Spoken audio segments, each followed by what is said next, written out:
Bem, vamos começar o programa de hoje com Flávia Marçal, é professora universitária, pesquisadora e vem nos falar sobre o tratamento do espectro do autismo. Flávia, é um prazer tê-la aqui, muito obrigado por ter vindo. Eu que agradeço o espaço. O que lhe levou a essa preocupação com relação ao autismo? Sim, eu tenho duas perspectivas. A primeira é pessoal. Eu sou mãe de uma criança com autismo que agora está com 9 anos. Eu costumo brincar que o nome dele é Mateus, vulgo amor da minha vida. E a segunda é, por ser uma professora da universidade, eu acabei desenvolvendo esse perfil de pesquisa e de gestão de projetos e compliance inclusivo. E aí a gente percebeu essa demanda da sociedade por esse tema. Então eu costumo dizer que tem essas duas perspectivas, né? Tanto a pessoal quanto a profissional. Vocês foram abraçadas pelo governo do estado em torno de um apoio maior, né? Um centro específico para esse tratamento.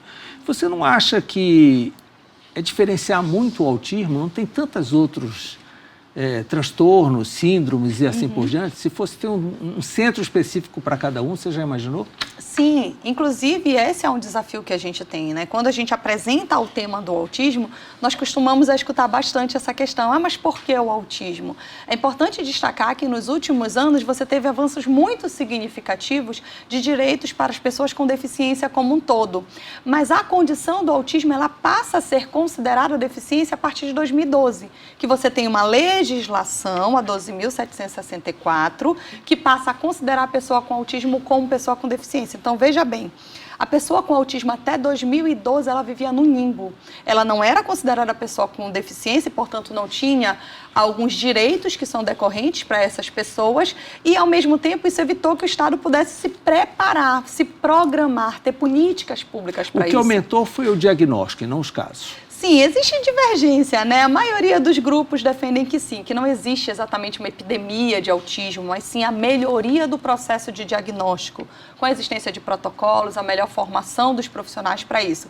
E existem grupos, né, pesquisadores, linhas que entendem que não, que existe sim algum fator que ainda não foi identificado, seja ele genético ou ambiental, que em conjunto tem gerado um número maior de pessoas com autismo. Não chegaram ainda a nenhum denominador com relação a isso. A gente lê muita coisa, ouve muita coisa, mas não chegaram a um denominador. Não. As pesquisas mais adiantadas, digamos assim, inclusive uma encabeçada por um brasileiro, Alisson Motri, né, feita no Canadá, eles identificaram que existem fatores genéticos, existem algumas cadeias de genes que têm interferência sobre a condição do autismo, mas isso só se manifesta quando você tem alguns fatores ambientais. O ponto é que a gente não conseguiu nem identificar exatamente quais são esses grupos de genes e também ainda não conseguiu identificar quais são esses fatores ambientais. Quando se manifesta? Normalmente, o autismo ele se manifesta do 0 aos 3 anos de idade. Então, a criança ali, existem indicativos que você já pode diagnosticar com 1 ano e 4 meses e, normalmente, esse diagnóstico ele é fechado até os 3 anos. Ele deveria ser fechado, né? Infelizmente, a gente tem diversas notícias de diagnóstico tardio ou até mesmo de diagnóstico quando a pessoa já é adulta. E qual é a vantagem de ser diagnosticado logo precocemente? Eu acho que, digamos assim, do ponto de vista do poder público, a primeira vantagem é o cumprimento da lei. Você tem uma lei que diz, né, a Lei Berenicipiana, que foi essa que eu acabei de citar, que ela diz que é direito da pessoa com autismo ter um diagnóstico e uma intervenção precoce. E o diagnóstico precoce, ele te traz essa possibilidade. Do ponto de vista neurológico, a criança, quando ela está até essa fase dos 3 anos, ela tem uma neuroplasticidade. Então, quando ela tem um diagnóstico precoce dessas dificuldades decorrentes do autismo, que eu gostaria até de explicar para quem está nos ouvindo, né? Você tem basicamente 3 situações que caracterizam o autismo: as dificuldades de interação social, as dificuldades de comunicação e os interesses restritivos e repetitivos. Então, você está lá com seu filhinho com 2 anos, ele deveria estar falando alguma coisa, não fala, não interage com os coleguinhas, pega o carrinho, em vez de fazer vrum, ele vira esse carrinho e fica brincando com a roda. Isso daí são alguns sinais de alerta de que aquele desenvolvimento pode estar diferenciado. E aí, se aquela criança recebe um atendimento, um diagnóstico precoce, uma intervenção de qualidade, ela tem muito mais chances de conseguir, com esse processo de intervenção, modular o seu cérebro. E até então o poder público não se faz presente especificamente nisso. Não existe um lugar específico que possa dar esse atendimento. A gente não tem, porque o que acontece? A gente, quando tem algum tipo de atendimento atendimento, ele não atua dentro do que a gente chama da intersetorialidade. A intersetorialidade funciona da seguinte maneira: eu consegui que aquela criança que está com autismo, que tem um programa de atendimento com um psicólogo comportamental, em que ele vai fazer alguns treinos com essa criança ela vai ser, digamos assim, treinada para conseguir desenvolver essas habilidades. Só que se isso é feito 1 hora dentro do consultório e isso não vai para a família, isso não vai para a escola, a probabilidade de você ter uma eficácia nesse processo é muito baixa. E aí é por isso que a gente precisa ter essa intersetorialidade, tem que ser a saúde, a assistência social, a educação. Flávia, conte para nós, como é que o governo do estado entra nessa causa? O governo do estado ele tem sido um parceiro fundamental. Primeiro porque ele cria, em 13 de maio desse ano, ele criou um grupo de trabalho. Na verdade, eu vou voltar um pouquinho mais. E no mês de abril desse ano, 2 de abril, é o Dia Internacional da Conscientização sobre o Autismo. Então, todos os anos, os diversos grupos que mobilizam sobre esse tema, inclusive quero deixar um abraço para o Grupo Mundo Azul, que eu faço parte, são mais de 250 mães, que todos os anos a gente mobiliza também junto com outras entidades, Amora, Gaopa, enfim. Nós fizemos esse ano, com o apoio da Assembleia Legislativa do Estado do Pará, uma audiência pública, mas ela foi uma audiência pública diferente, ela não foi uma audiência pública só para cobrar. A gente, com essa expertise de mãe e de pesquisadoras e de fonos, enfim, a gente fez uma proposta para o governo, né, da necessidade da criação de um centro especializado, que seria o primeiro, e vai ser o primeiro centro especializado público estadual de todo o Brasil. Que abrirá em maio na Presidente Pernambuco. Sim, sim, as obras já estão começando, esse é um processo que a gente, em tempo recorde, conseguiu fazer, o que mostra exatamente o empenho, tanto da sociedade civil quanto do governo. E o que vai funcionar lá? A gente tem uma... É um pronto-socorro? Não. As pessoas sempre perguntam isso. É muito importante destacar que dentro do conceito da condição do autismo, como eu falei, a intervenção precoce ela é fundamental, né? E de um modo geral, as crianças com autismo, elas têm um diagnóstico de uma condição moderada, severa ou leve, mas com bom prognóstico, ou seja, quando elas recebem a intervenção adequada, elas podem muito facilmente mudar esse nível. Esse nível, elas podem oscilar, digamos, desse nível normalmente para melhor, né? E aí o que a gente pensou com muito carinho? De que isso fosse um modelo, porque a gente sabe que criar um único centro aqui no estado com dimensões continentais, como o estado do Pará, não é a solução. Mas o que nós pensamos? Imagina que você é prefeito de Pacajá e você tem um engajamento pessoal, poxa, eu quero fazer alguma coisa pelos autistas da minha cidade. Se você for perguntar onde é que eu encontro um serviço de referência, você não tem. E isso é a nível Brasil, é muito importante destacar isso. E aí a ideia que a gente tem do centro especializado é que você possa fazer essa visita. Uma mãe que acaba de descobrir o diagnóstico do seu filho, que ela possa saber como deve ser esse atendimento, que ela possa enxergar em uma política pública aquilo que deveria ser o adequado para o tratamento. Flávia, quem vai gerir este centro? A própria Secretaria de Saúde ou um grupo específico vai cuidar disso? Bem, a gente conseguiu um grupo de emendas parlamentares, e é muito importante também agradecer a toda a bancada do Estado do Pará.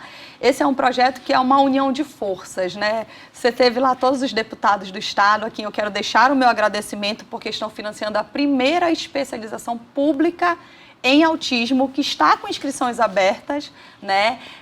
Não sei se quando for lançado esse editorial ainda vai estar, mas nós abrimos 300 vagas para profissionais, para servidores públicos, para o público em geral, isso com o financiamento dos nossos deputados e a participação do nosso governador, que acreditando na proposta, que é uma parceria entre a UEPA e a UFRA, da qual eu sou professora, nós fizemos essa primeira parceria e vamos iniciar as aulas em março. E também fizemos essa parceria com outras secretarias. Então, as verbas que nós conseguimos com os nossos deputados federais, toda a bancada de deputados federais também apoiou esse projeto.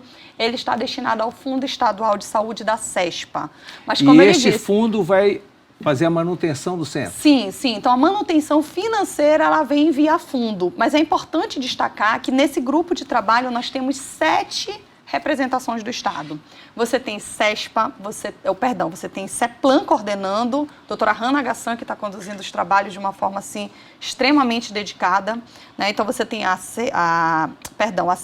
CEPLAN coordenando, você tem a CESPA, a CEASTER, a SEDUC, Ouvidoria do Governo do Estado, Assembleia Legislativa do Estado e SEDUC. Então, todas essas secretarias estão mobilizadas para que esse projeto dê certo. Então, costuma dizer, por mais que a gente esteja dentro da CESPA, com certeza esse é um projeto que vai envolver essa intersetorialidade. E os profissionais que farão o atendimento? Sim, esse é um outro desafio.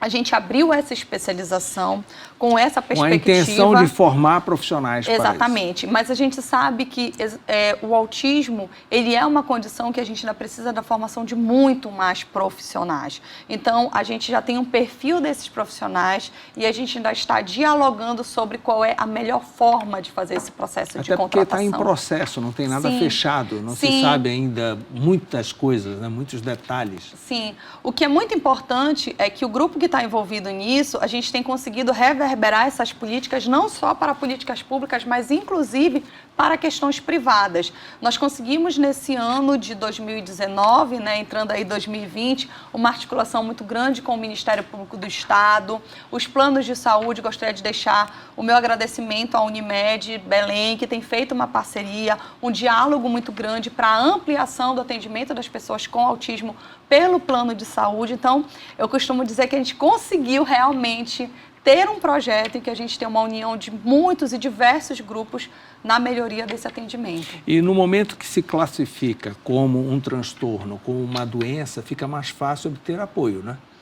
Olhe, em parte, porque veja bem, quando a gente fala do transtorno, ele só é uma doença, ele só tem esse caráter incapacitante quando faltam as políticas públicas. Eu prefiro mais usar a palavra da neurodiversidade, porque quando eu falo do transtorno, muitas vezes eu estou até de certa forma estigmatizando. Veja bem, a gente tem vários autistas leves que você talvez nem perceba a condição do autismo, o que não significa que ele perca essa condição, significa apenas que a sociedade e o Estado conseguiram perceber que esta condição não era limitante para a participação dele. Inclusive, isso é uma mudança de paradigma da própria legislação.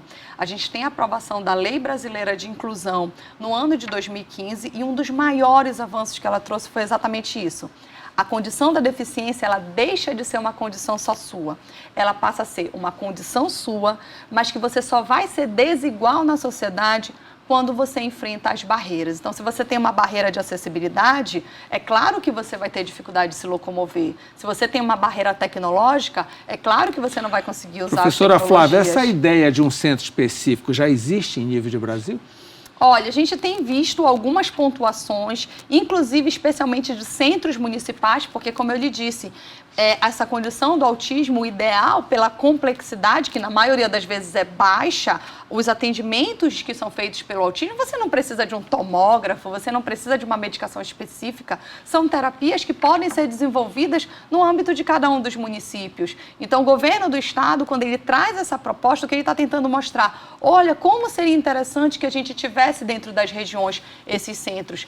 A maioria dos casos de centros que nós temos visto são centros municipais, mas é que no estado do Pará, como a gente ainda não tem esse desenvolvimento desses centros, foi muito importante que o governador, né, a quem deixo aqui registrado o meu agradecimento, ele e a primeira-dama, que têm sido extremamente sensíveis a essa causa, encamparam para si essa importância de criar um centro como modelo de referência. Bem, vamos torcer para que tudo dê certo. Você já está pré-convidada para, quando estiver funcionando, poder explicar como seria o acesso, né? Claro. Certamente vocês ainda vão chegar a protocolos de atendimento, e conte conosco para que possamos divulgar o máximo possível. Eu agradeço muito. Muito obrigado pela entrevista, muito esclarecedora, né? E é isso que precisa, é informação. Tá, ok. Muito obrigada. E eu queria até divulgar aqui, nesse grupo, que é um dos vários grupos que tem sobre autismo, é o @Grupo Mundo Azul. Porque se essa mãe que está assistindo, esse pai, essas pessoas quiserem ter mais informações sobre a condição do autismo, baixar material, essa é uma fonte de informação também. Muito bem. Eu Obrigado. agradeço. Até logo. Logo depois do intervalo, vamos falar de fisioterapia com a fisioterapeuta Natália Silva. Eu volto já.